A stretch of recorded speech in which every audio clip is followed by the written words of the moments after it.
Jóvenes, buenos días a todos. Buenos días, licenciado. ¿Cómo me escuchan, Michelle, Marisol, Luz? Se le escucha bien, licenciado. Muy bien. Licenciado, sí, Bueno, se le escucha ayer bien. vimos... ¿Perdón? Se le escucha bien, licenciado. Muy bien, gracias. Ayer vimos el tema de regresión casi al terminar la clase. Vamos a hacer un repaso rápido. Vámonos entonces nuevamente a la página 483, donde dice el tema análisis de regresión. Entonces, ahí define lo que es la regresión. Es una relación funcional entre dos o más variables que están correlacionadas. Una variable es la dependiente y otra es la independiente. Ambas tienen, a través del análisis de regresión, determina una relación funcional que viene a ser una ecuación. ¿Cuál es la ecuación? Y calculado es igual a A más BX, ¿no? Donde Y es el punto que está sobre la recta de regresión, A es la secante y B es la pendiente, ¿no? Entonces, dice que lo primero que es necesario para hacer un análisis de regresión es graficar los datos para ver si tienen esa tendencia lineal, o si por lo menos partes de los datos son lineales, porque se pueden hacer trazos lineales parciales también, ¿no? Tiene, ya hemos dicho, la forma esa de Y igual A más BX, el Y calculado es la Y mayúscula, igual a A la secante más B la pendiente. Es útil para el pronóstico a largo plazo de eventos importantes, por ejemplo, así como la planeación agregada. La planeación agregada es un plan importante de la planificación de la producción que se basa en un pronóstico de demanda. Y ese pronóstico tiene que estar... la planeación agregada se hace a mediano plazo, ¿no? Y acá, dentro de lo que estamos viendo bajo el enfoque de pronóstico que estudia el texto, que está bien, el corto plazo es de hasta 3 meses, de 3 a 2 años, de 3 meses a 2 años es el mediano plazo y adelante es el largo plazo. Que dentro del contexto de la administración de operaciones es aceptable. Ahora, también nos dice que la regresión lineal se utiliza para los pronósticos de series de tiempo, como para pronósticos de relaciones causales. Importante es eso porque las series de tiempo tienen la variable tiempo, pues la variable X es el tiempo. Y en las relaciones causales la variable X es la causa, o sea, la variable dependiente que origina una demanda.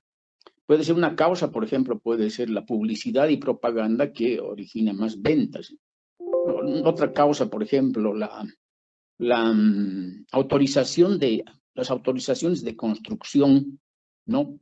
Para edificios, casas, oficinas, etcétera, es la causa, por ejemplo, para que haya más venta de alfombras, por ejemplo, ¿no? Entonces, una empresa que vende alfombras puede recurrir a la municipalidad y sacar el número de autorizaciones para la construcción. ¿Sí? ¿Hay alguna pregunta? Y vamos a ver cuáles son abiertas y cuáles son cerradas por nosotros mismos. ¿Quién tiene el micrófono abierto? ¿Quién tiene acá el micrófono abierto? Que está escuchándose se está filtrando ruido o una conversación. Por favor, pongan atención en eso. Cierren sus micrófonos. Ya.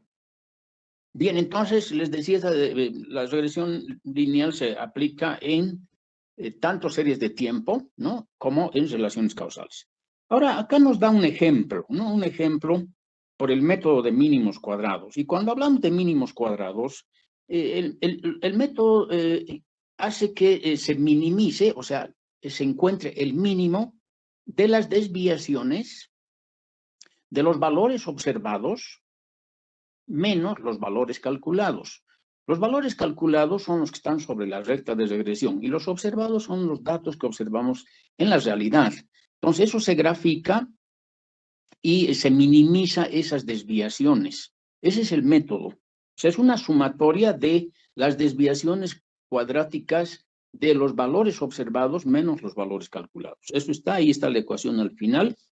Y el método de mínimos cuadrados aplica un ejemplo. Está en los datos desde el trimestre 1 hasta el trimestre 12, que implicaría que son 3 años, ¿no es cierto? 4 trimestres. 12 trimestres que implican 3 años. Ahora dice la compañía quiere pronosticar cada trimestre del cuarto año, o sea, del trimestre 13, 14, 15, 16. Y ahí da la solución, dice, la ecuación de mínimos cuadrados para la regresión lineal es esa ecuación que está ahí. Y mayúscula, siempre pondrán como el y calculado, es igual a la secante calculada más b, la pendiente calculada, a través del análisis de regresión, por la variable x. Entonces, ahí está la terminología y variable dependiente calculada mediante la relación funcional, o sea, la ecuación. Y minúscula es el punto de datos de la variable dependiente real utilizada, o sea, son los valores observados, los que graficamos y que los obtenemos en alguna institución que procesa esa información y la obtenemos de ahí, ¿no? A es la secante, ¿no? También se llama la ordenada en el origen, B es la pendiente de la recta y X es el periodo de tiempo. Estamos viendo ahorita la regresión en series de tiempo. Dice ahí sigue el texto, dice el método de mínimos cuadrados ajusta la recta a los datos que minimizan la suma de los cuadrados de la distancia vertical entre cada uno de los puntos de los datos y el punto correspondiente a la recta. O sea, es la desviación cuadrática entre el dato observado y el dato calculado. O sea, eso es fácil de entender y ahí nos lleva a un gráfico interesante. El gráfico está ahí en la ilustración 15.10, donde todos los datos que tienen la Y minúscula son los datos observados, ¿no? Son los datos de la demanda real. Y todos los datos que están sobre la recta de regresión calculada, está en rojo, son datos en mayúscula, y esos son datos calculados. Entonces, las Y minúsculas son ventas observadas y las Y mayúsculas son ventas calculadas. Demanda, ¿no? Dice, la ecuación de la recta nuevamente la sitúa ahí, Y calculado igual a más bx, y acá nos da dos fórmulas importantes. Hay muchas fórmulas, muchos métodos de cálculo, pero estos que nos da el libro acá están bien, porque son sencillos de aplicar. Entonces, A dice es igual a Y promedio menos BX promedio. Pero antes de calcular A, en A hay que calcular B. Entonces, se calcula B es la sumatoria de X y Y, el producto de las dos variables observadas, menos N por X medio por Y medio, entre sumatoria de X cuadrado menos X y X media al cuadrado. Ahí hay que tener cuidado porque debería haber un paréntesis, ¿no? X media se eleva al cuadrado, ¿no? Entonces, no es X media al cuadrado, entonces sacar la media y llevar al cuadrado. No, X media al cuadrado, que está claro ahí, ¿no? Y ahí explica la terminología de las fórmulas, ¿no? Dice A es la secante de Y, o sea, de la Y calculada, B es la pendiente de la recta, Y media el promedio de todas las Y, X media el promedio de todas las X es el valor X de cada punto de los datos, ese es el X observado, ¿no? O sea, no observado, sino es el valor en el tiempo que corresponde al dato observado. Esa es la realidad, ¿no? Valor de X de cada punto de los datos. Y el valor de Y de cada punto de los datos en el número de puntos de datos y E mayúscula el valor de la variable dependiente calculada con la ecuación de regresión. Esas fórmulas están bien. Cuando se hagan un formulario, considérenlas y incluyanlas, porque hay muchas fórmulas en los libros que están mal. Y eso hay que tener cuidado, o sea, no hay que confiar totalmente de que por ser el libro está bien. Hay errores que los vamos a ir detectando y aclarando. Entonces, habla sobre la ilustración 15.11 y establece acá, mediante la análisis de regresión, la ecuación, la relación funcional.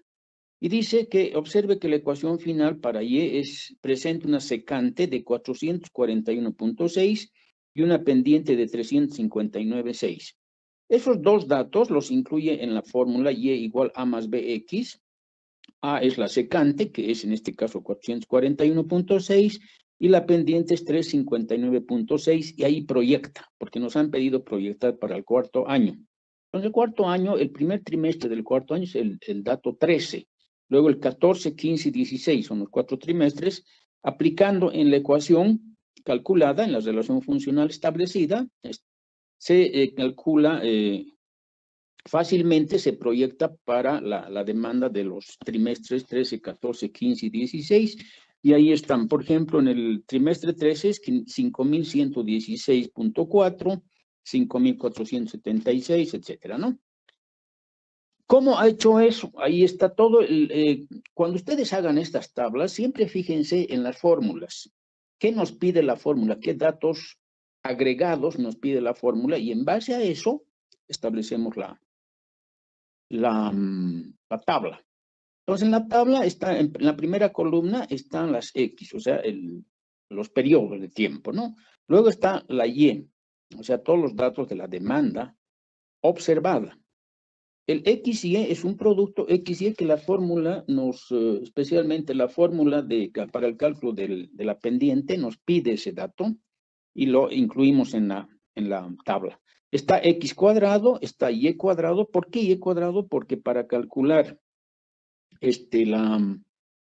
tanto el coeficiente de correlación, que lastimosamente no lo incluye acá el texto, pero yo les he mandado un ejercicio resuelto donde están las fórmulas para calcular el coeficiente de regresión, que es un coeficiente muy importante. El R, que se llama, es el coeficiente de correlación que calcula el grado de asociación entre las variables. Este coeficiente de correlación varía de 0 a 1. Y cuanto más alto es el coeficiente, más grado de asociación entre las variables nos va a establecer la relación funcional calculada por el análisis de regresión. Por consiguiente, si tenemos un coeficiente de correlación de 0,8, por ejemplo, ya es bueno. De 0,8 hacia adelante ya es confiable el grado de asociación entre las variables. O sea, establece el Y cuadrado, el Y calculado también. El Y calculado nos permite calcular el error estándar de la regresión, que también se llama el error estándar del estimado, que está ahí la fórmula, que está bien. Esa fórmula es prácticamente la fórmula de la varianza no explicada. Esa es la fórmula de la varianza no explicada. Pero también en el ejercicio que les he mandado resuelto, hay una fórmula algebraica, o sea, que se calcula a través de la aplicación en las ecuaciones de Gauss del operador sumatoria. Ahí se despeja y se obtiene el SIX, que es una fórmula que se puede calcular a través de un análisis algebraico, ¿no? Mientras que el otro es a través del análisis de la varianza no explicada. Las dos fórmulas son iguales, dan los mismos resultados. Es posible que la fórmula algebraica, porque está utilizando coeficientes calculados y que no se han tomado el número de decimales adecuados, varía un poquito, pero no mucho. Entonces, en el ejercicio resuelto que les he mandado de este mismo ejemplo, ¿qué ejemplo es este? Es el 15.12, si no me equivoco. 15.2. Están todas las fórmulas, 3 fórmulas para calcular el coeficiente de correlación, ¿no? Y 2 fórmulas para calcular el error estándar del estimado, o sea, el error estándar de la regresión. La que da el libro está bien. Ahora, ¿cómo se calcula el error estándar de la regresión? SIX es la sumatoria del valor Y observado, el Y sub I, menos un valor calculado Y mayúscula I al cuadrado sobre N menos 2. Eso es, en estadística se conoce como varianza no explicada. Mientras que el coeficiente de correlación es la varianza explicada sobre la varianza total. Esa es la fórmula que les he mandado en el ejercicio resuelto. Pero también les he mandado 2 fórmulas algebraicas, ¿no? Que resultan de las ecuaciones de Gauss, a las cuales se aplica el operador sumatorio y se despeja. Bien, entonces acá se hace el cálculo aplicando la fórmula esa y los datos de la tabla que los hemos obtenido. Para calcular el coeficiente de correlación en base a la varianza explicada sobre la varianza total, tienen que incluir 3 columnas más. Y en el ejercicio resuelto les he incluido las 3 columnas que tienen que incluir para hacer los cálculos en base a esa fórmula. Que esa es una de las fórmulas que debería seguirse siempre. Las otras que nos permiten hacer un cálculo más rápido y aproximado, también son válidas. Por eso les incluyo todas las fórmulas. Entonces, acá calcula un coeficiente un error estándar del estimado, o sea, el error estándar de la regresión en 363.9. Todos estos cálculos coinciden perfectamente con el estudio que se hace de la regresión que presenta el libro en el Excel, ¿ya? Que en el Excel establece la salida de todos los datos, por ejemplo, en el sumario de la regresión primero está el coeficiente de correlación, el R. Está el coeficiente de determinación, el R cuadrado. Y está la desviación estándar de la regresión, ahí en la primera salida, ¿no? Que es en la celda A16, ahí empieza a botar toda la información, los cálculos, el Excel para los datos estadísticos de la regresión, que son para nosotros importantes esos 3, principalmente. Después hace el análisis de la ANOVA, o sea, todo lo que es el análisis de la varianza, que no nos interesa en este momento. Y además, en las últimas filas, en la 32 y 33, en la columna B, establece lo que es la secante, ¿no? O sea, el intercept, que llama en inglés, y X, la variable de la pendiente. Está ahí la pendiente que calcula en 359.6. Bien, después hay una pestaña donde se hace el análisis de regresión, en el cual hay que introducir los rangos. El rango de X y el rango de Y, o sea, el rango de entrada de datos, ¿no? Y esa es la pestaña de regresión. Se introducen el rango de entrada de Y, el rango de entrada de X, luego se establece el rango del output, ¿no? El output range, el rango de salida que establece en la celda 16, y toda la información aparece en la planilla cuando se ordena el procesamiento. Eso tienen ustedes que comprobar, es trabajo que les dejo a ustedes, grupales, ¿ya? Es un trabajo grupal donde ustedes van si comprueban a través del ejercicio que les he mandado, que analicen, y las fórmulas que están en el ejercicio que les he mandado, incluyanlas en su formulario. Pónganlas claritas, algebraicamente claritas, pero yo les he puesto en forma de, la forma más rápida de establecer una fórmula en Excel, ¿no? Por ejemplo, elevo a la raíz cuadrada y elevo a 0,5. Entonces, ustedes pongan como raíz cuadrada, pues eso, ¿no? O sea, un medio es igual a 0,5. Todo eso transforma en fórmulas y ese es el repaso que quería hacer sobre el análisis de regresión rápido, que es importante porque nos permite hacer proyecciones de la demanda desde el punto de vista de las series de tiempo y de las relaciones causales. Bien, luego vamos a entrar al tema de descomposición de una serie temporal y voy a preguntar a ver si estamos en onda todos. Salazar Apaza Mariana. Salazar Apaza Mariana. Salazar. Señorita, buen día. Dígame, ¿en qué página estamos ahora en el documento? En el 480 y... 87. Muy bien. Dígame, ¿qué dice el título que está del nuevo tema que vamos a ver? ¿Qué dice el título? Está al medio de la página 487. Señorita, ¿Descomposición de una serie temporal? Muy bien. Descomposición de una serie temporal es el nuevo tema, que es un tema importante, no es complicado, y vamos a ir un poco avanzando en la parte conceptual, de manera que se aclare lo que es necesario, ¿ya? Gracias, señorita.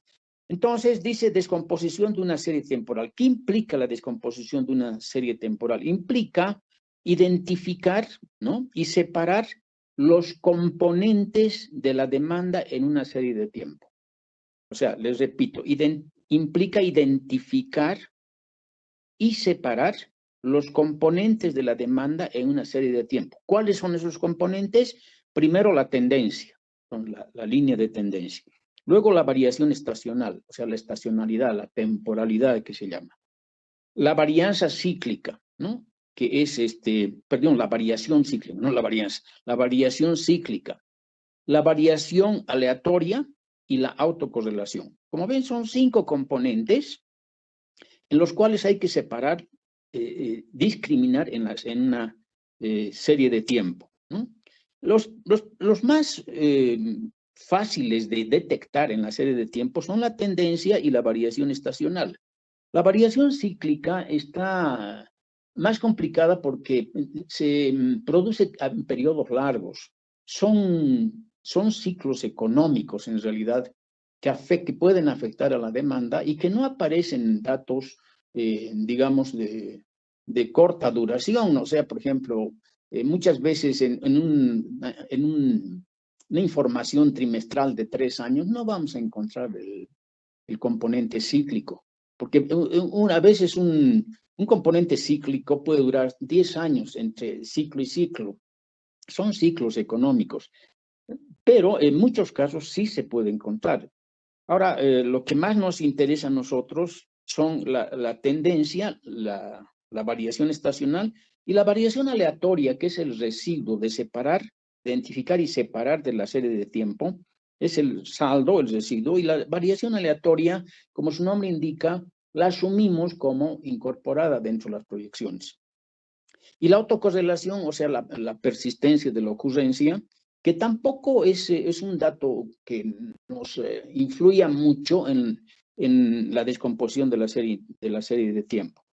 Pero en la práctica es relativamente fácil identificar la tendencia, como dice el texto, ¿no? Incluso sin un análisis matemático, casi siempre es sencillo trazar y ver la dirección del movimiento. Cuando uno establece la nube de puntos, fácilmente se da cuenta por dónde iría la tendencia, ¿no? Ya les digo, hay tendencias que pueden ser lineales, pueden ser en forma de curva de S, o sea, la de Gompertz, o pueden ser las asintóticas, las exponenciales.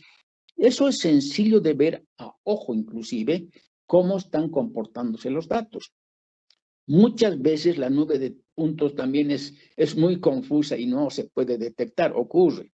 Pero lo primero que podríamos hacer ahí es trazar una línea recta, ¿no? Y después ver en un gráfico bastante a escalas adecuadas, ir analizando otras tendencias. El otro componente estacional fácil de establecer es la estacionalidad o la temporalidad. Comparando el mismo periodo año tras año, se va detectando cuál es el periodo de mayor demanda, de mayor venta, esa es la estacionalidad. Y la autocorrelación y aleatorio, por lo regular, se consideran aleatorios cualquier elemento que sobre, ¿no? Como dice acá, que sea el residuo y que no sea posible de identificar como otro componente, pero que se lo asume, se lo incluye en el pronóstico sin mayor preocupación. Ahora, ¿cuáles son los tipos de variación? Hay 2 tipos de variación estacional muy importantes esto. Una es la aditiva, ¿no?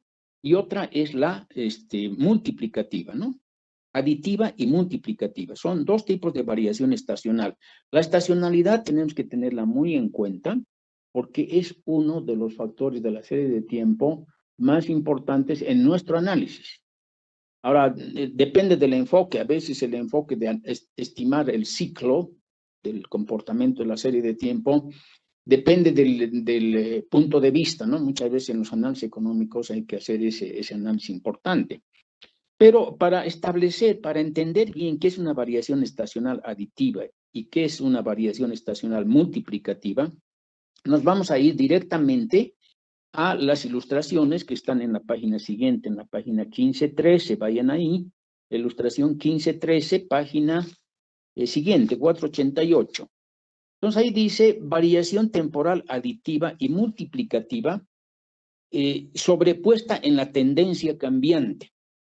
Entonces fíjense, en el cuadro A está la variación temporal aditiva, o sea, la variación estacional aditiva, y esta variación estacional se mantiene constante conforme se incrementa la tendencia, ¿no? Se mantiene constante conforme se incrementa la tendencia. Fíjense, la línea roja del medio es la tendencia, ¿no? Los límites están ahí, superior e inferior. Pero fíjense, las ondas, los picos y los valles son iguales, aunque van creciendo en función de la tendencia. Pero fíjense, la estacionalidad aditiva, en julio tenemos un pico, en enero tenemos un valle, en julio otra vez el mismo pico, pero incrementado por la tendencia. Pero acá lo importante es que se mantiene constante conforme se incrementa la tendencia. O sea, se mantiene constante en el tiempo, la variación estacional. La variación estacional multiplicativa se amplifica. No, la variación estacional creciente es creciente conforme se incrementa la tendencia. Entonces, la tendencia va aumentando, ¿no? Es creciente, pero también la variación estacional va aumentando, ya no es constante como en el anterior caso, en la sumativa, sino se amplifica. Fíjense, se va amplificando la onda y en julio tenemos una estacionalidad menor. En julio del próximo año tenemos mayor la estacionalidad, se va amplificando, y eso implica de que es un crecimiento de la demanda, que a medida que va creciendo la demanda en el tiempo, va creciendo también la estacionalidad.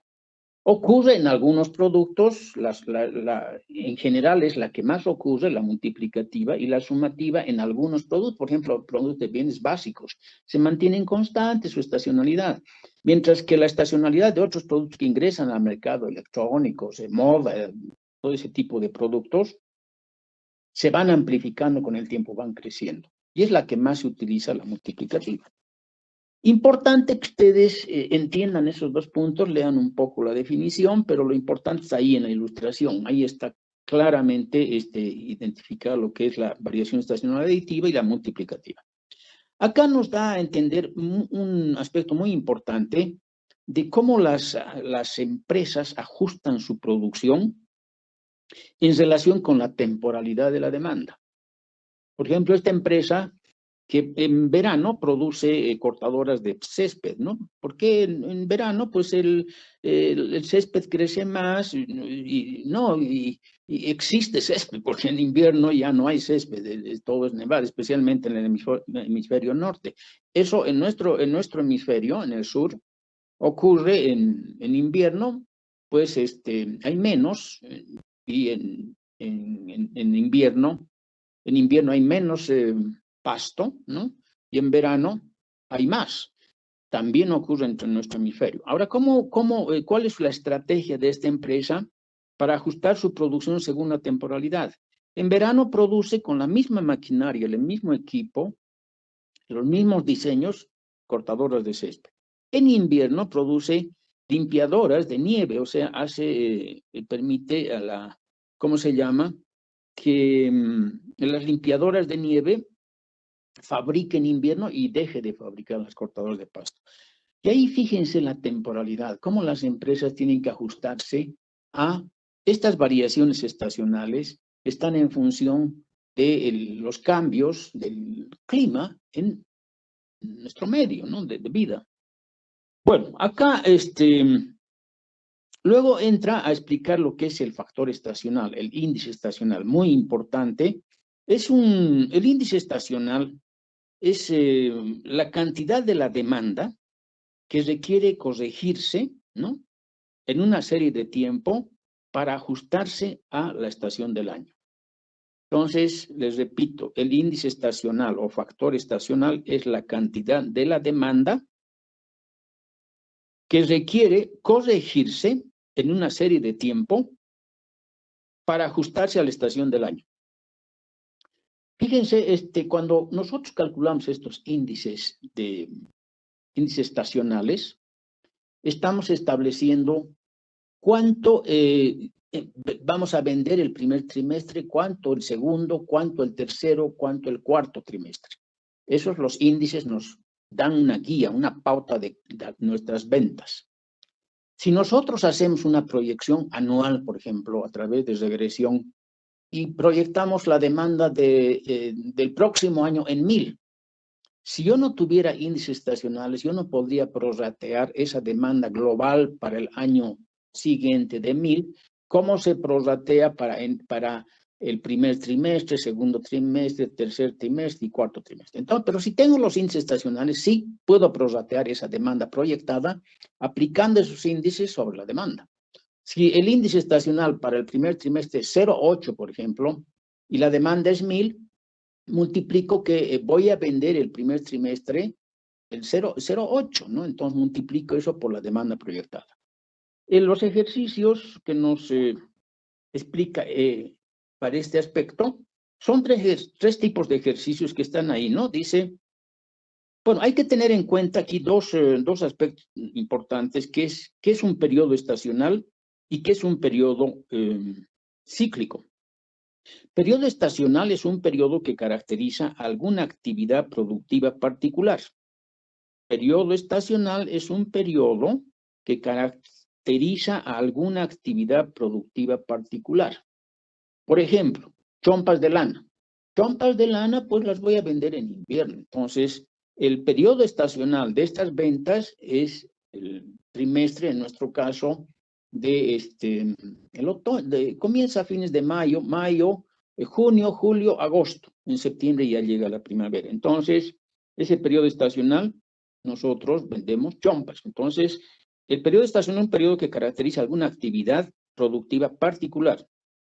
El periodo cíclico no son periodos anuales recurrentes de la actividad productiva repetitiva. Ya les dije, el ciclo es posible que no lo identifiquemos en una información corta, por ejemplo, de corto plazo, en el trimestre, en el año, o en 12 trimestres, no la vamos a identificar. Entonces, el periodo cíclico no son periodos anuales recurrentes como el caso de la temporalidad o de la estacionalidad, sino son, estos periodos no nos permiten identificar la actividad productiva repetitiva. Entonces, eso hay que tener muy en cuenta sobre lo que son la conceptualización de lo que es un periodo estacional y un periodo cíclico.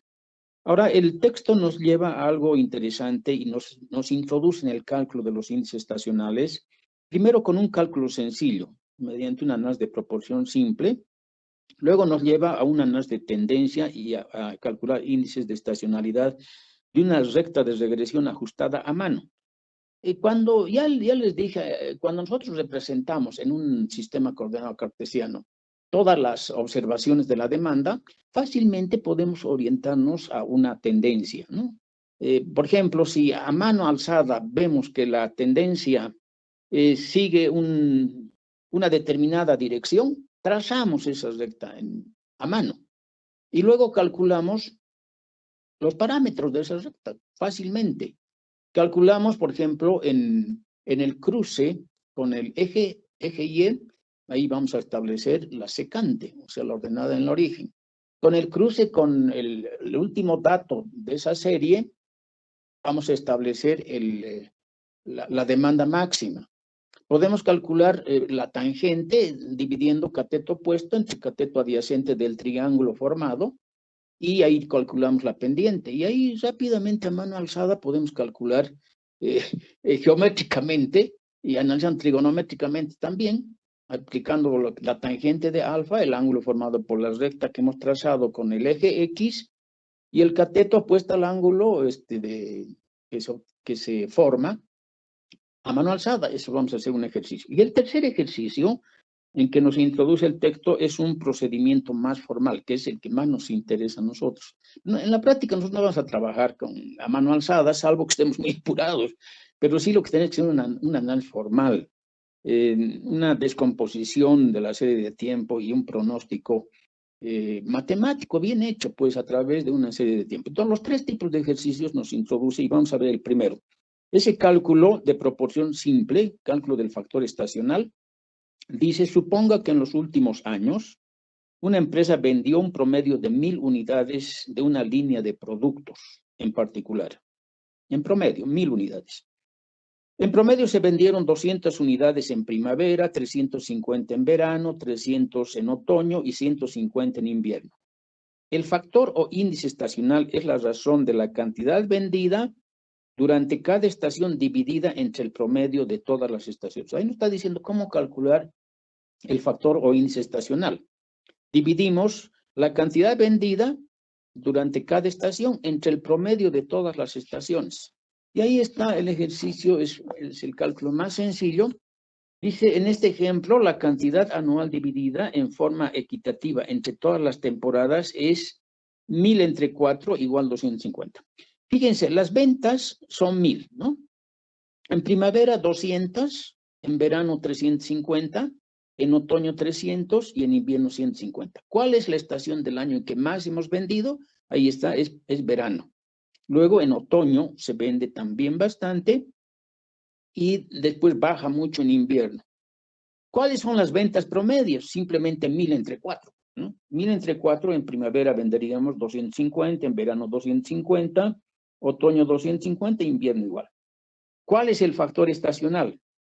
Es el valor de la venta real, la observada, ¿no? Entre el promedio. O sea, 200 entre 250 es 0,8. 350 entre 250 es 1,4.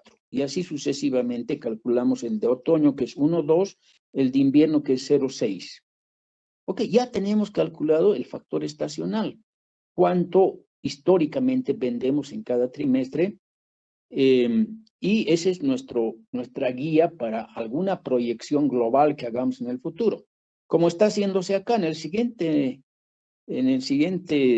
tabla, dice, hemos proyectado que la demanda para el próximo año será 1100, ¿no? 1100, dividimos eso entre 4 y tenemos el promedio. 275, 275, etcétera, para primavera, verano, otoño, invierno. Esa es la proyección global y el promedio es ese. Si yo multiplico ese promedio por los índices estacionales, ¿qué voy a obtener? Voy a obtener las ventas estacionales para esa proyección global que he hecho para el próximo año. Entonces, la utilidad de los índices de estacionalidad es esa, poder prorratear apropiadamente una proyección global determinando las ventas estacionales en base a esos índices. Entonces, por ejemplo, para primavera, 275 es el promedio. Si multiplico por 0,8, voy a establecer que son 220 que voy a vender. En verano son 275 por 1,4. El índice es más alto porque tengo más ventas ahí. Entonces, las ventas van a ser 385. Y ahí coincide que en el historial de las ventas vendíamos más en verano, 350 en la gestión anterior, y ahora vamos a vender 385. Pero a eso nos llevan los índices estacionales y creo que comprender eso no es nada complicado. Dice, el factor estacional se puede actualizar de manera periódica al tener nuevos datos disponibles. Se puede actualizar y hay que actualizar porque cada vez tenemos que afinar más los índices estacionales y cuando hagamos los cálculos de los índices, hagamos con unos 4 decimales por lo menos, 4 o 5 decimales. ¿Para qué? Para que podamos sumar la cantidad de trimestres exactamente. Y eso vamos a ver en el próximo ejercicio, qué importancia tiene eso, de hacer cálculos más exactos. Bien, entonces el segundo ejercicio que nos introduce es el cálculo de la tendencia y el factor estacional a partir de una recta ajustada a mano. Son los mismos, no son los mismos datos, ¿no? Dice, en este caso debe calcularse la tendencia y los factores estacionales. Muy bien. En el anterior caso solamente era el índice estacional. Nos pedían eso. Ahora nos piden calcular la tendencia y el factor estacional, que no es nada complicado, simplemente tenemos la información. Dice, las ventas del año 1 son en el trimestre 1, 300 en el trimestre 2 del año 2006. El año 2007 están igual especificadas las ventas trimestrales. Entonces, ¿qué hago? Lo primero que tengo que hacer para establecer una tendencia a mano alzada es graficar los puntos. Entonces hago dos escalas adecuadas, donde yo pueda observar claramente la recta mano alzada, cómo intercepta los ejes. Eso es muy importante para tener un grado de aproximación. El grado de aproximación de una recta mano alzada no va a ser pues como hacer un cálculo matemático preciso. Entonces, aquí, por ejemplo, observa toda la nube de puntos y traza a ojo una recta, mano alzada. Pon una recta, ahí está esa recta anaranjada. ¿Dónde cruza al eje Y? Cruza en la ordenada del origen, o la secante, en el punto 170 del eje Y. Y en el eje Y del otro extremo, porque son 8 datos, 8 trimestres, cruza la recta mano alzada en 610, ¿ya?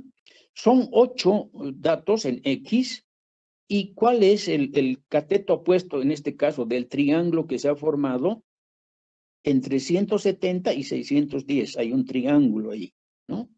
610 es la parte superior y 170 la inferior.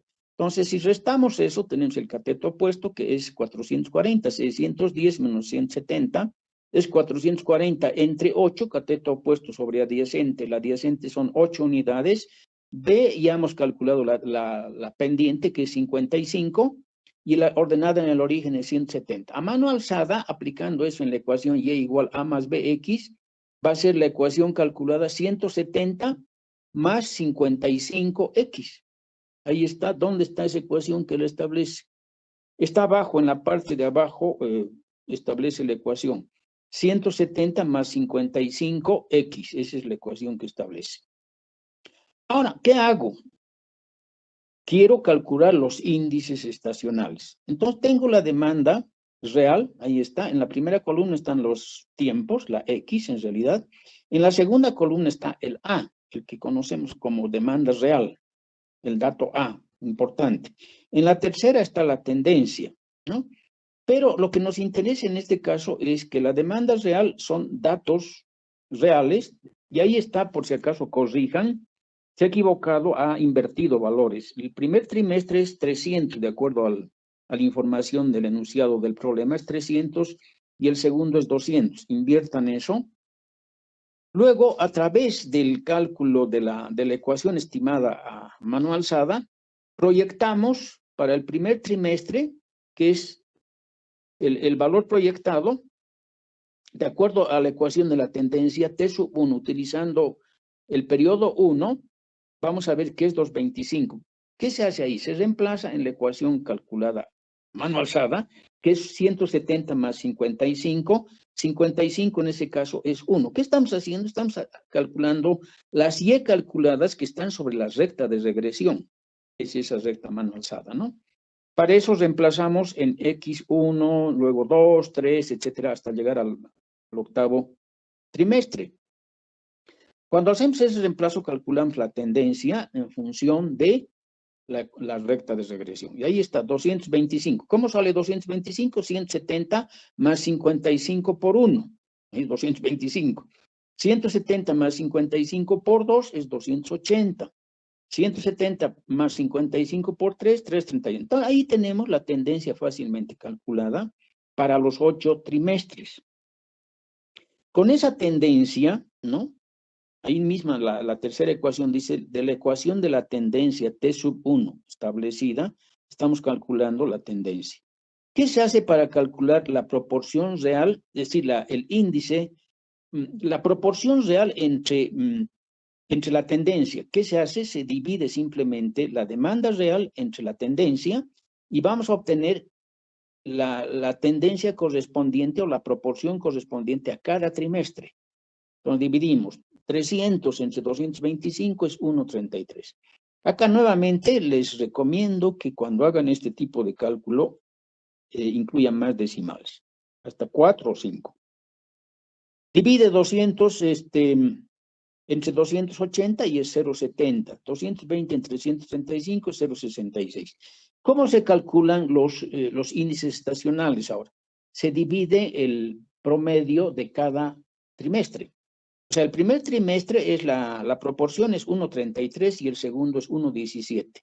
Sumamos ambos y dividimos entre 2, porque son solamente 2 periodos anuales que estamos analizando. Si fueran 3 años, serían 12 trimestres y así sucesivamente, el índice sería mucho más confiable. Acá con 2 periodos, bueno, es un índice, y aparte que sea a mano alzada, orientativo. O sea que nos está dando este ejercicio para tener una idea de que cuando calculemos la tendencia, cómo podemos calcular también el índice estacional, porque eso nos pide el problema. Entonces, para el segundo trimestre, sumamos 0,70 más 0,72 y dividimos entre 2. O sea, para cada trimestre vamos viendo la proporción real sobre la tendencia y sacamos promedios de cada trimestre y tenemos los índices para cada trimestre, los índices estacionales. Para el primero es 1,25, para el segundo 0,78, etcétera, hasta 1,25 el cuarto.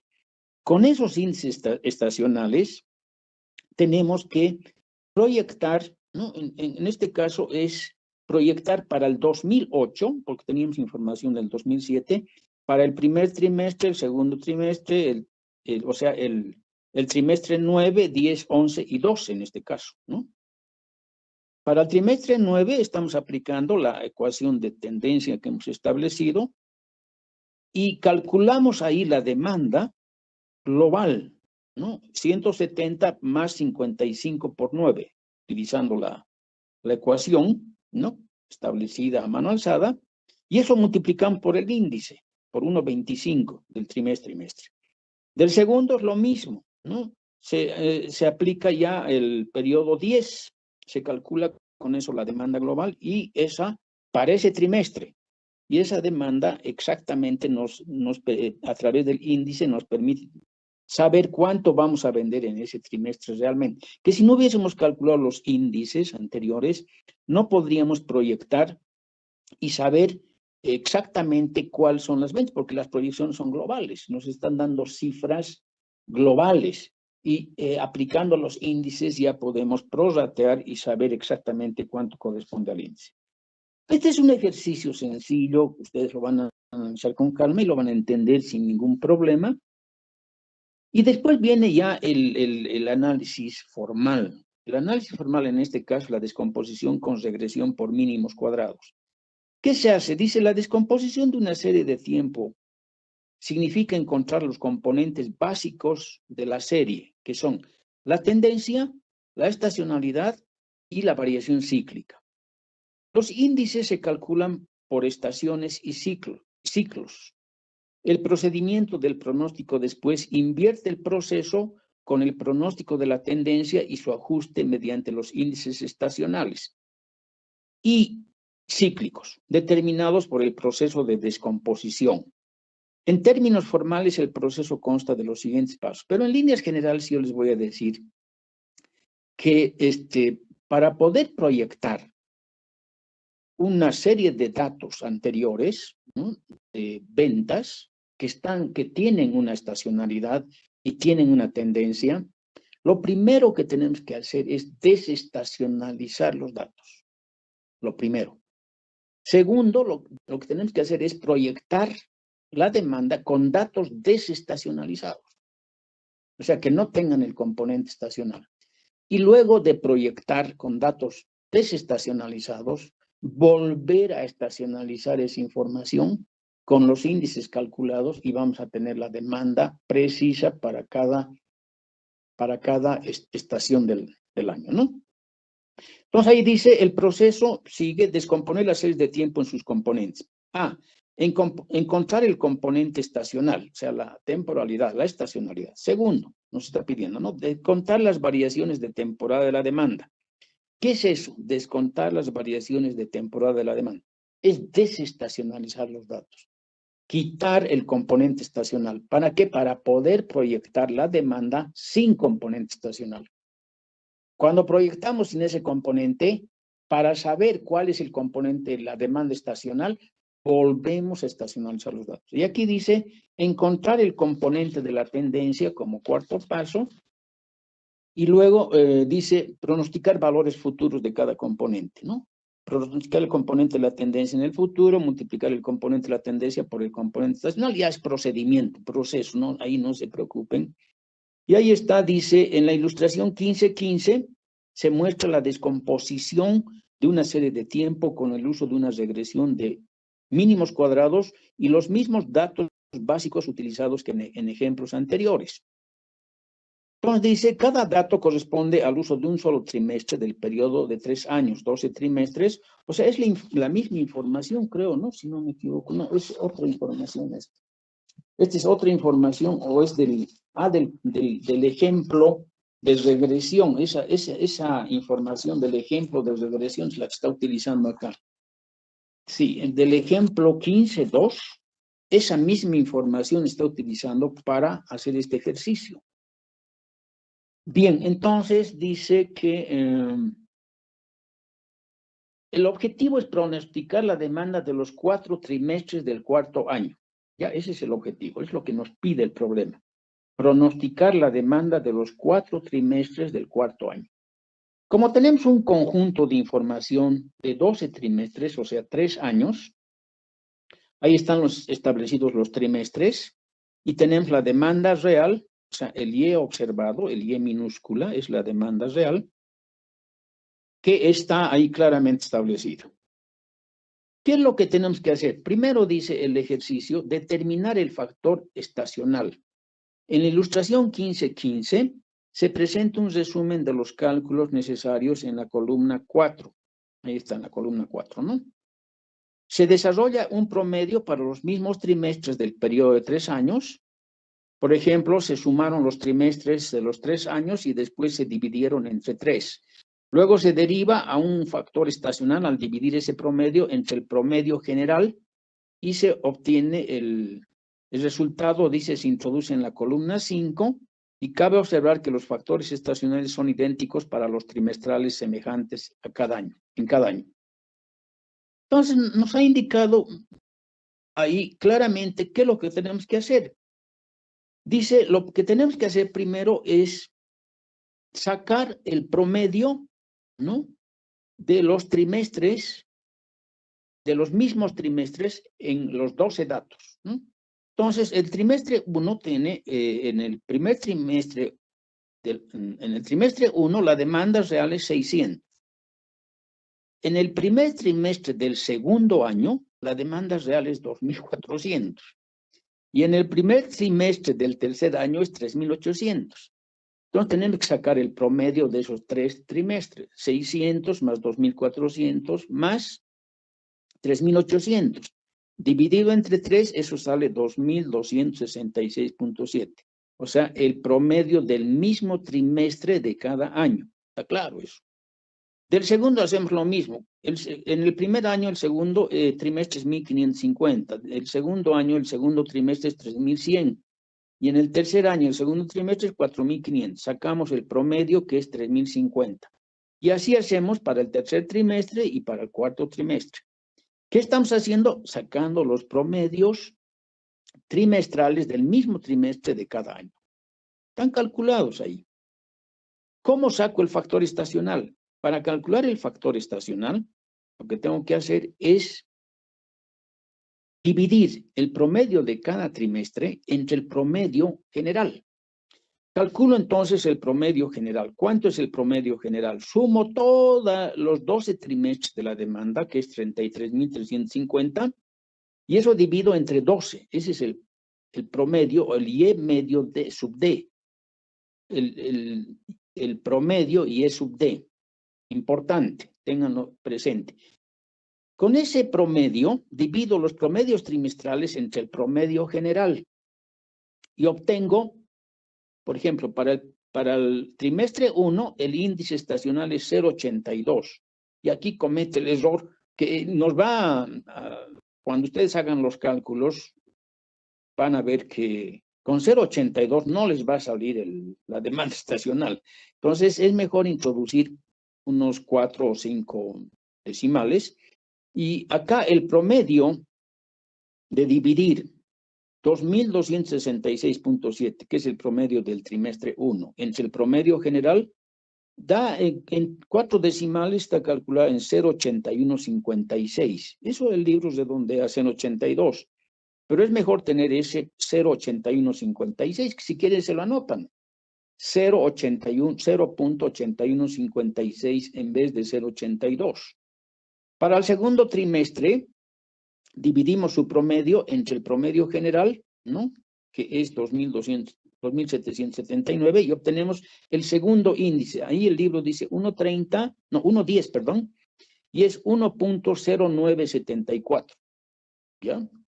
Para el tercer trimestre es 0.97, dice el libro, y lo siguiente es 0.9715. Y para el cuarto es 1.12, dice el libro, y el correcto es 1.1154. Estos mismos índices se los copia, ¿no?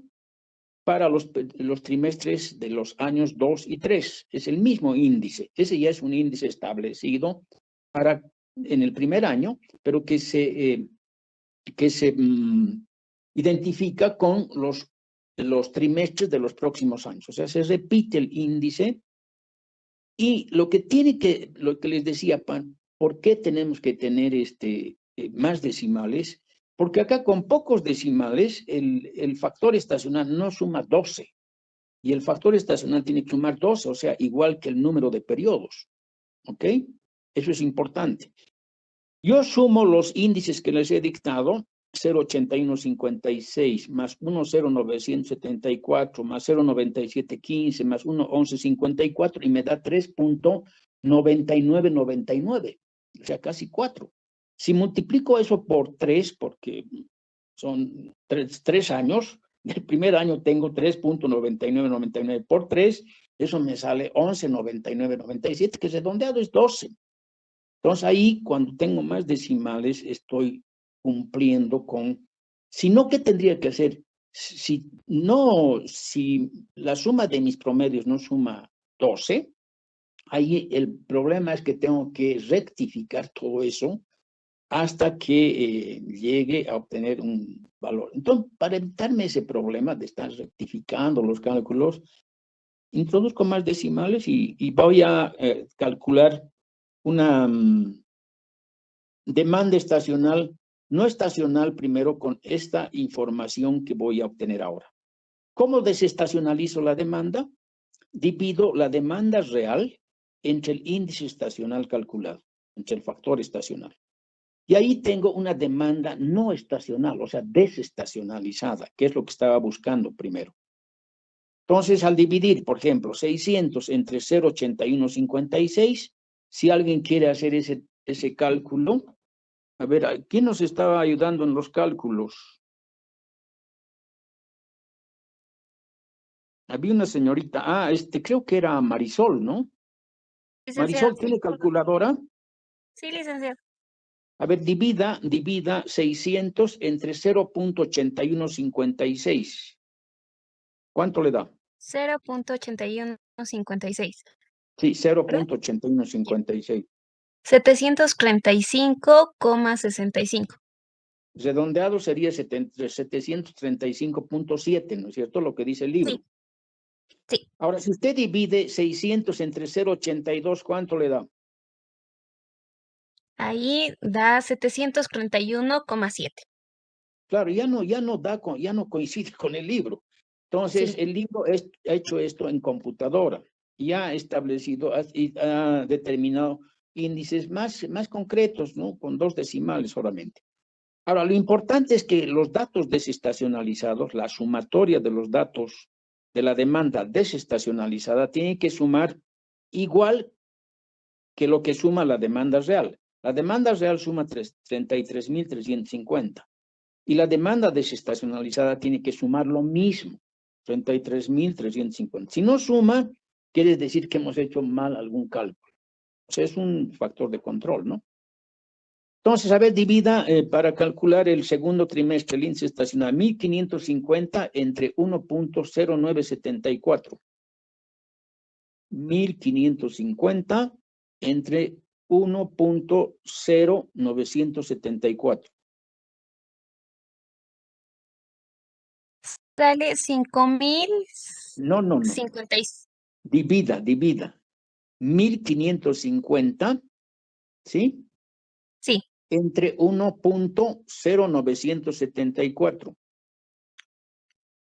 sí, sale 5057. No, divida, no multiplique. Está Divida. dividido, licenciado. 1550 entre 1.0974. Ay, ya, lo siento, sí, me confundí. 1412,42.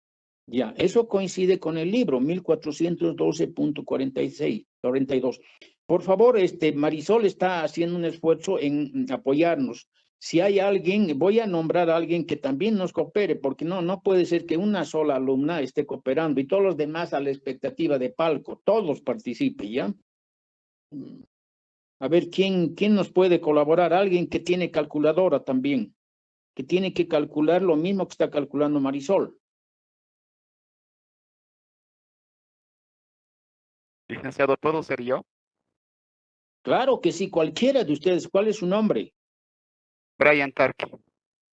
Muy bien, a ver, haga ese cálculo que ha hecho Marisol. Divida 1550 entre 1.0974, que es el índice estacional con más decimales. El libro dice 1.10. Sí, me Entre sale 1412.42. Correcto, entonces está bien. Usted va a respaldar los cálculos que hagamos. Marisol va a ser por un lado y usted va a ser por otro lado. ¿Cuál es su nombre? Brian me dijo, ¿no? Sí, licenciado, Brian Tarki Silva. Ya, muy bien. Entonces, ya hemos establecido, gracias por el momento, vamos a seguir avanzando. La demanda no estacional es al dividir la demanda real entre cada índice estacional. ¿Qué hacemos con esta demanda desestacionalizada?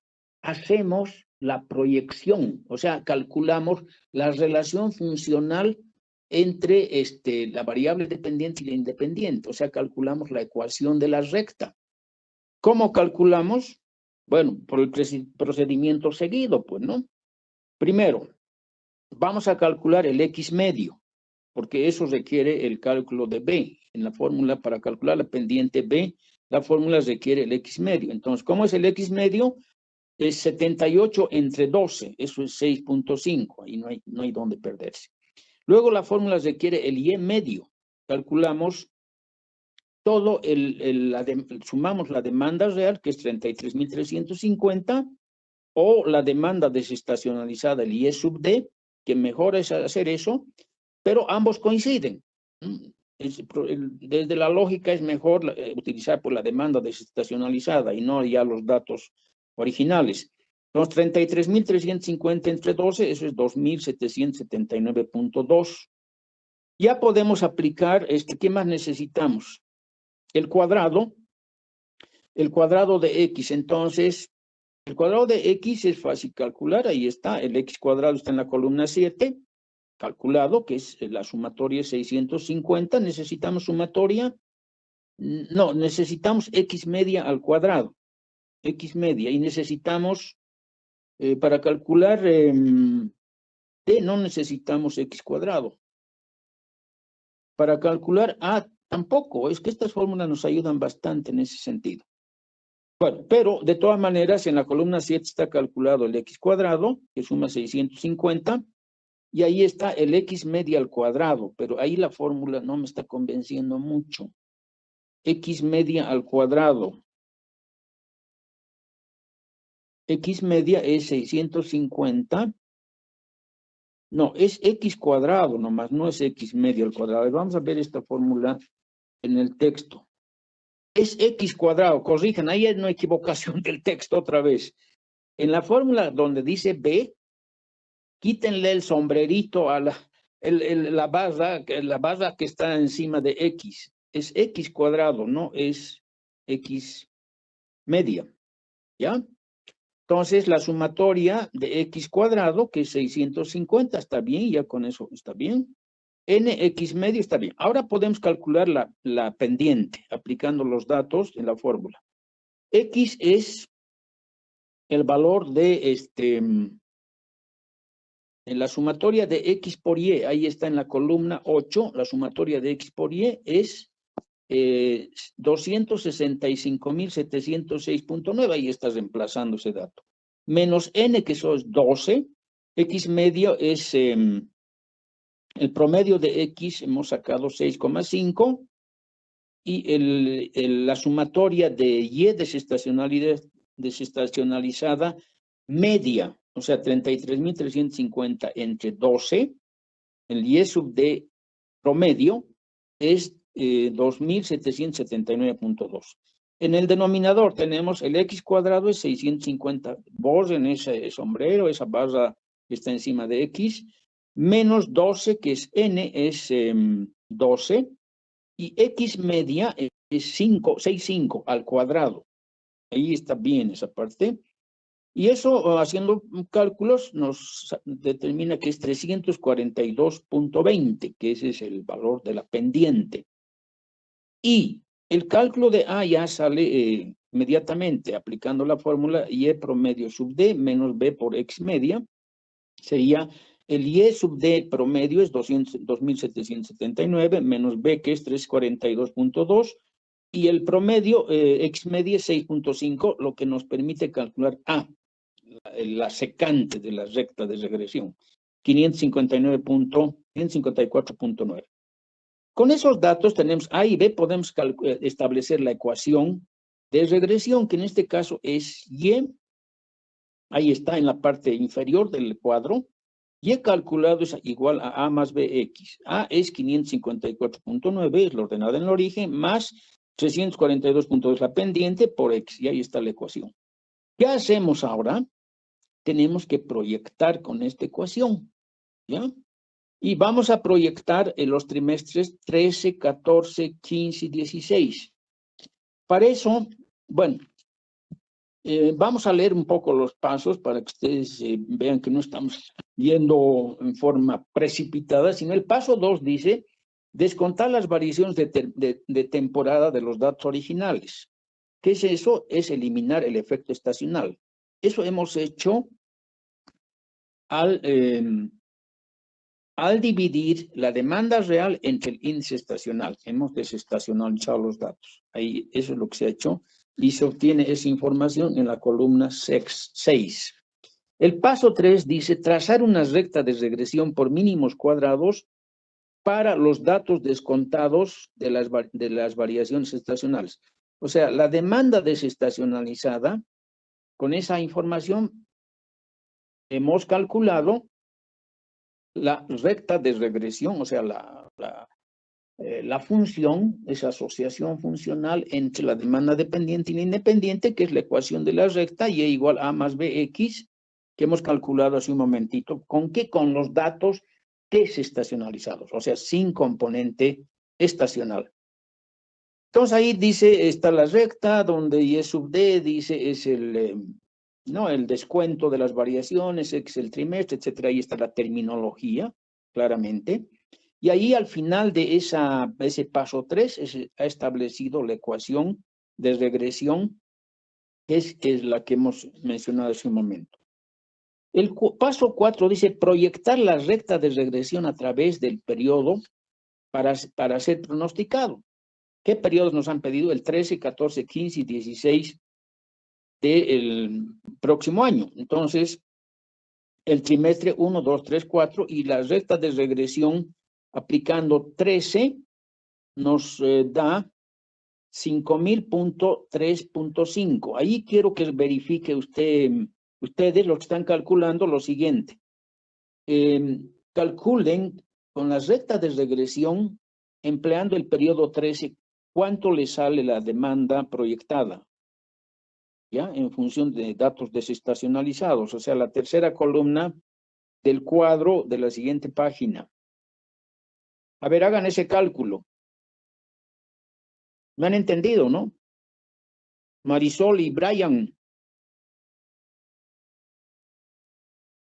Sí, licenciado. Ahorita. ¿Cuánto sale la proyección de la demanda para el periodo 13?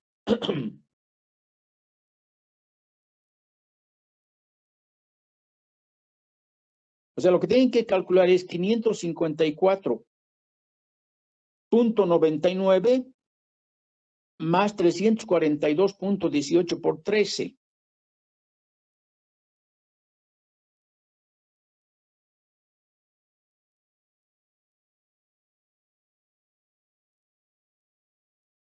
Marisol, ¿cuánto calcula usted?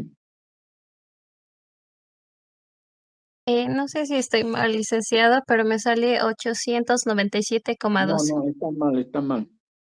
Tiene que calcular la demanda, y la demanda calculada mediante la recta de regresión, esto con datos desestacionalizados. La recta de regresión es 554.9, con un solo decimal trabaja pues el libro acá. 554.9 más 342.18 por 13. ¿Cuánto sale ese dato? 5.003.33 sale, licenciado. ¿Cuánto? 5.003.33. Ya, está bien, eso está bien porque usted está empleando para la ordenada en el origen 2 decimales o un decimal. Está empleando 554.99 o 554.9. Con dos 0.99. decimales sale eso, licenciado. ¿Cuánto? 5.003,33 Ya, con ya, 554,99. está bien, eso está bien, casi coincide con el libro. A ver, hagan para el 14, si coincide Licenciado, con a el mí me libro. sale con un decimal, 5003.5. Está bien, entonces. O sea que vamos a confiar en lo que ha calculado el libro para la proyección con datos desestacionalizados. ¿Qué es lo que tenemos que hacer ahora? Volver a estacionalizar esa demanda con los índices estacionales calculados. Multipliquen, por favor, 5.003.5 por el factor estacional del primer trimestre. ¿Cuánto hemos calculado eso? Hemos calculado 0.8156 por 0.8156. ¿Cuánto sale? 4.080.86. Ya, está bien eso, pero no coincide con el libro, ¿no es cierto? Ahora, multipliquen utilizando el factor estacional del libro. 5.003.5 por 0.82. 4.102.87. Coincide con el libro. Entonces, ¿qué ha hecho el texto? Ha estacionalizado nuevamente la demanda proyectada utilizando un factor estacional con 2 decimales y le sale lo que está ahí. Eso ya no lo he hecho con computadora, eso lo ha hecho con calculadora. Si hacemos con computadora, ustedes van a obtener lo que calculó usted, Brian, 4.080,69, etcétera, etcétera. Van a ser cifras diferentes, pero no con una gran diferencia. Y eso es para que ustedes saquen como experiencia de que esto, cuando trabajemos con factores estacionales, trabajemos con 4 o 5 decimales. Muy bien, gracias, jóvenes. Luego, ¿qué es lo que viene? Dice gráfica de la recta de ecuación descontada de las variaciones de temporada. ¿Qué está haciendo? Está graficando primero todos los puntos de la demanda real, que son esos cuadraditos, ¿no? Esos son los datos originales. Luego está graficando las crucecitas, son datos de la demanda desestacionalizada, ¿ya? Importante para ver cómo en cada dato hay una diferencia, ¿no? Por ejemplo, en el quinto trimestre, ustedes ven el dato original casi está cerca a la recta de regresión, pero el dato desestacionalizado está más arriba. Entonces hay una diferencia en la desestacionalización. Estamos quitando el factor estacional. ¿Para qué? Para proyectar establecer una recta de regresión que no esté afectada por la estacionalidad. Eso es lo importante.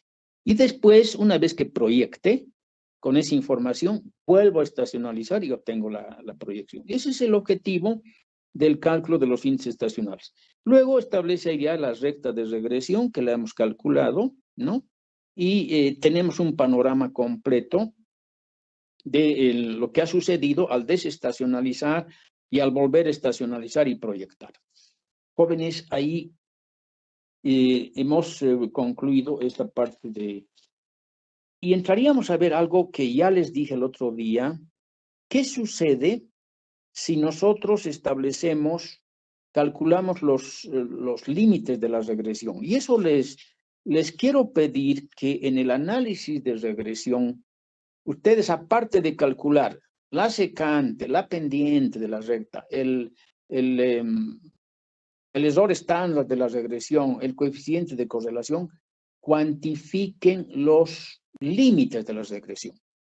Y para eso, en el ejercicio resuelto que les he enviado, les estoy enviando las fórmulas para calcular los límites de la regresión. ¿Con qué? Con la desviación estándar de la regresión. Entonces, esa fórmula que les he enviado dice que para calcular los límites de la regresión hay que sumar a la y calculada, ¿no?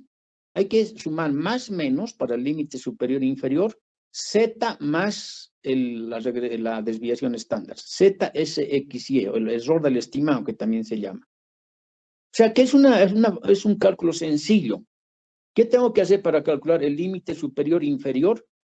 Ustedes saben que si calculo dos puntos definen una recta. Pues entonces, calculo un punto para el límite superior en el primer punto de los datos y otro punto en el último punto de los datos obtenidos en el trimestre 1 y en el trimestre 12.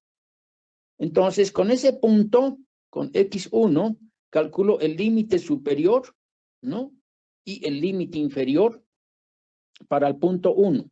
¿Cómo? Con la recta, con la ecuación esa, L igual Y calculado. El Y calculado, pues lo tengo establecido en la tabla ya.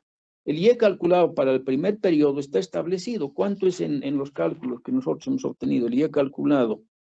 En el ejercicio de regresión tienen que ver eso. El Y calculado es 801.3 para el año 1, para el trimestre 1. En base a eso, yo utilizo una Z igual a 3. ¿Por qué? Porque la Z es igual a 3 para un nivel de confianza del 99.73%, que es un nivel alto de confianza. No, pero utilizando ese valor de Z, estoy viendo de que los datos de la proyección van a estar dentro de esos límites en un 99.73%. Pero el interés que yo tengo es calcular los límites. Entonces, el límite superior e inferior para el punto 1 y el límite superior e inferior para el punto 2, calculo con esa fórmula. Tengo el Z, que es 3, y el SYX que he calculado, que ¿cuánto es ese valor? 309, si no me equivoco. ¿Cuánto hemos calculado de SYX? 363.9. Con ese dato, que es la desviación estándar de la regresión, calculo los límites de la regresión, y esto está en el ejercicio que les he enviado. O sea, ahí están las fórmulas, los cálculos y todo, o sea que lo que les voy a pedir, y a ver si algún grupo calcula toda esta información y grafica la recta de regresión y los límites de la regresión en base a estas fórmulas.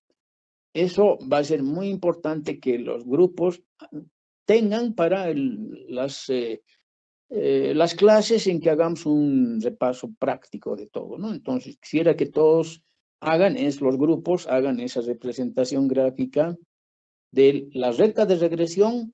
Primero graficar los puntos, graficar la recta de regresión y luego graficar los límites. Eso dentro del tema de regresión. ¿Ok?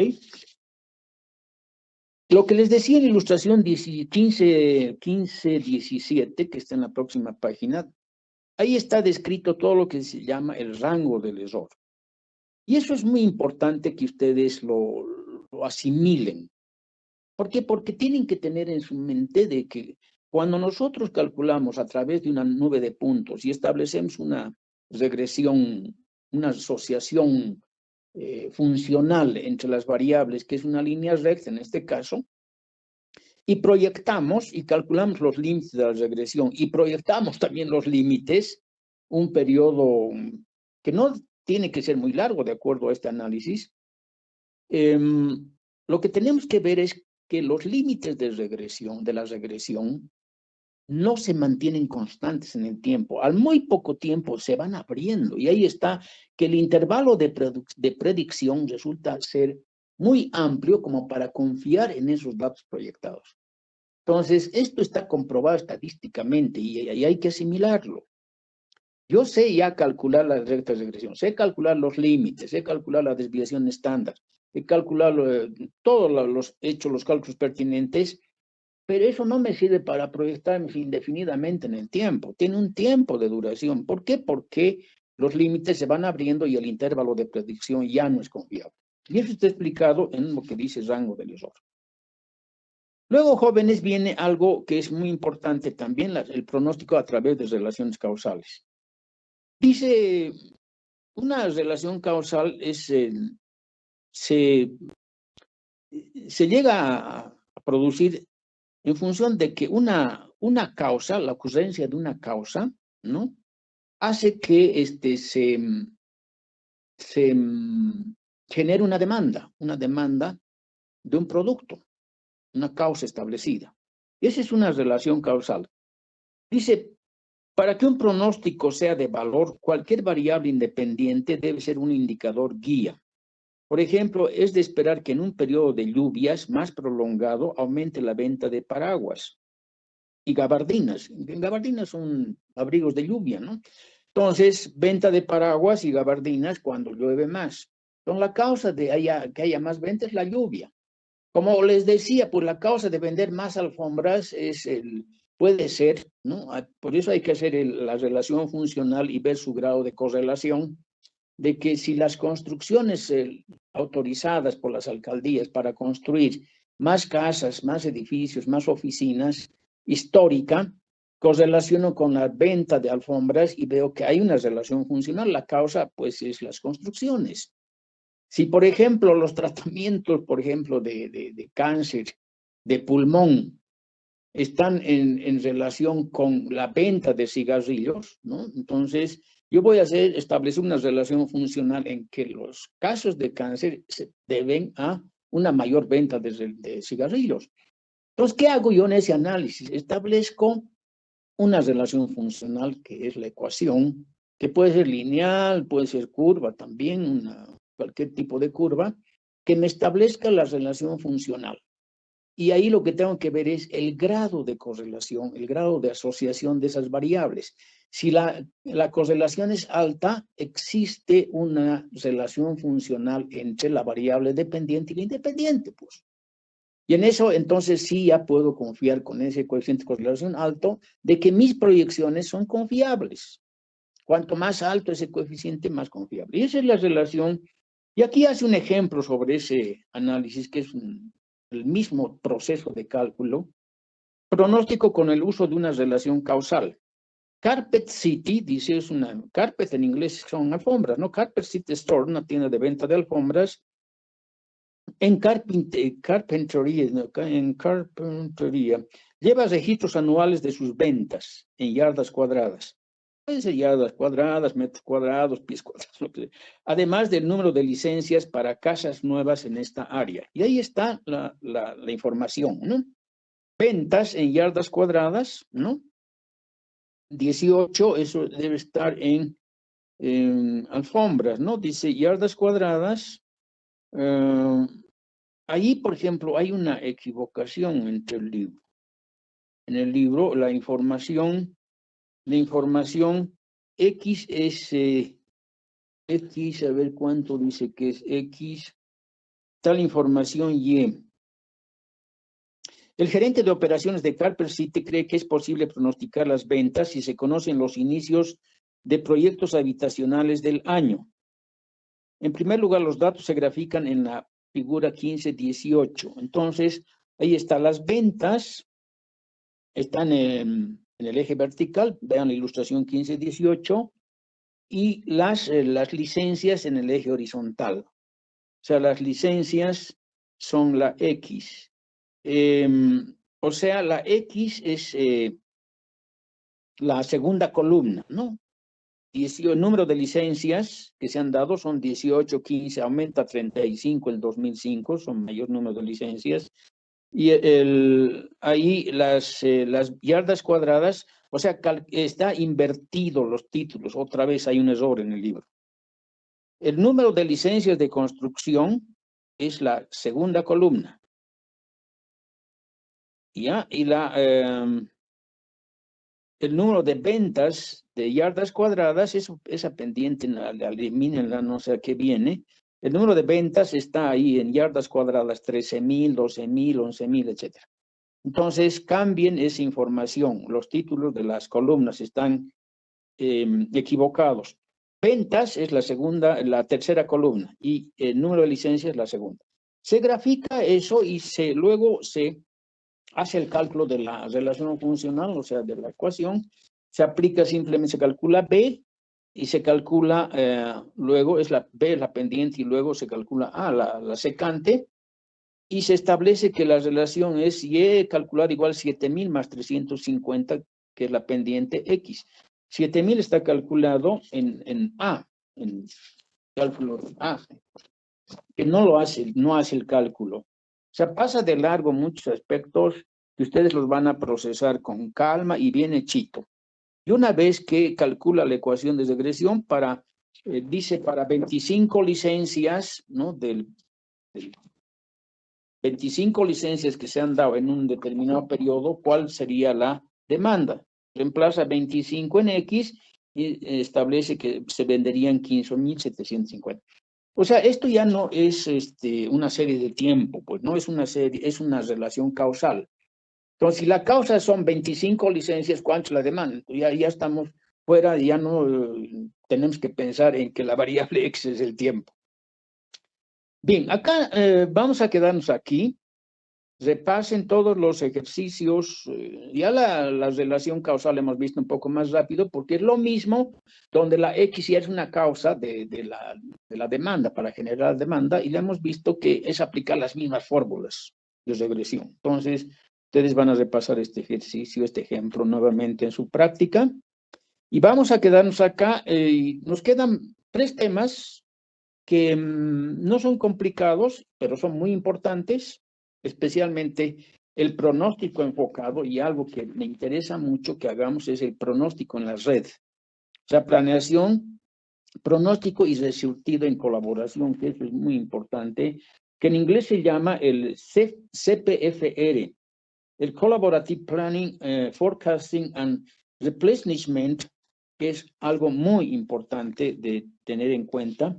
Y también la metodología de pronóstico enfocado, que está relacionado principalmente con lo que es el análisis de simulación. Todo lo que es el proceso de simulación que se realiza en computadora nos sienta las bases. Ustedes tienen que introducirse mucho en el método de simulación.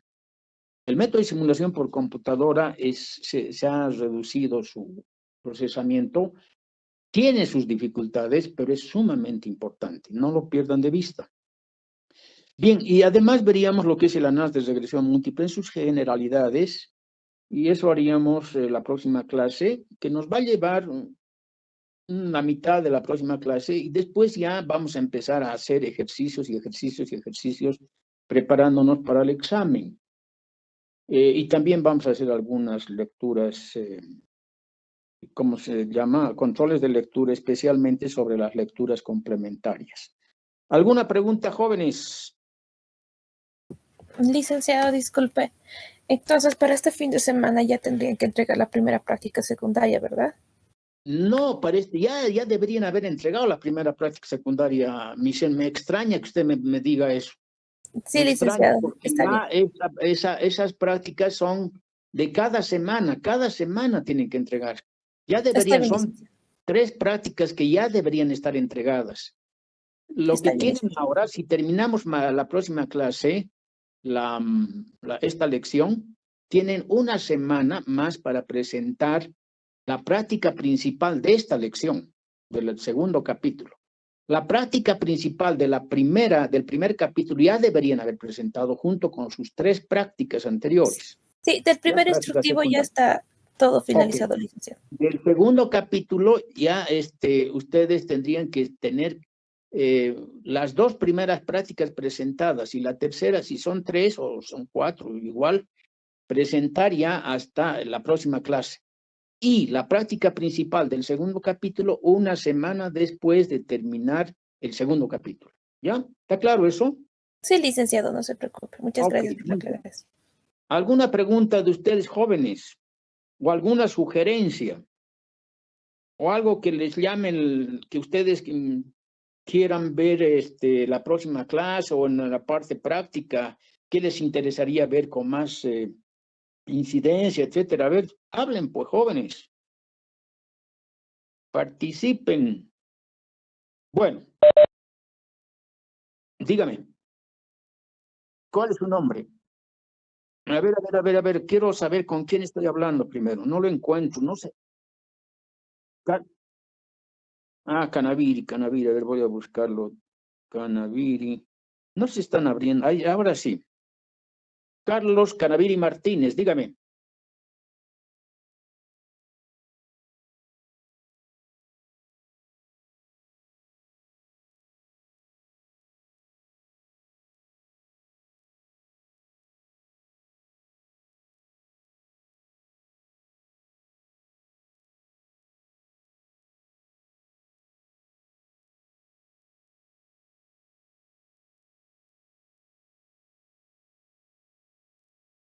A ver, vamos a ver esto. La práctica secundaria del instructivo número 2, dice, ¿no? La práctica secundaria del instructivo número 2, ¿qué práctica? ¿La 2 o la 3? De la 2. Práctica secundaria 2 dice, siguiendo la ilustración 15-12. Esa es la del análisis de regresión. ¿Cómo no haber datos en la 15-12? Hay datos. Pero dice 15.2. Ahora dice, vamos a seguir leyendo. Herramientas de regresión de Excel Data Analysis Tool, página 487. Resolver el problema 15.2. El 15.2, eso a ver dónde está el 15.2. 15.2. Página 471. A ver un ratito. Página 471. 15.2. 478. 470. Ya, resolver el problema 15.2, dice, ¿no? 15.2. No hay ese problema 15.2. No hay ese problema 15.2. Pero creo que tiene usted razón, porque la verdad es que debería referirse al 15.12, porque el 15.2 no hay ningún problema 15.2. No hay ningún problema. Entonces es 15.12. Ahí, por favor, corrijan. Ese es un error probablemente mío o de taipeo. Es 15.12. Resolver el problema 15.12 siguiendo las explicaciones del texto y comparar los obtenidos en el problema 15.12. Ahí se ha repetido. Es 15.12. ¿Cuál es su nombre? Carlos. Ahí, por favor, muy bien que haya hecho notar eso. Es resolver el problema 15.12. Ya, ¿qué problema es porque estamos hablando de ilustración 15.12, pero ¿qué problema estamos resolviendo? Estamos resolviendo el problema relativo al análisis de regresión. ¿Qué problema? ¿Qué número de problema es ese? A ver, ahí.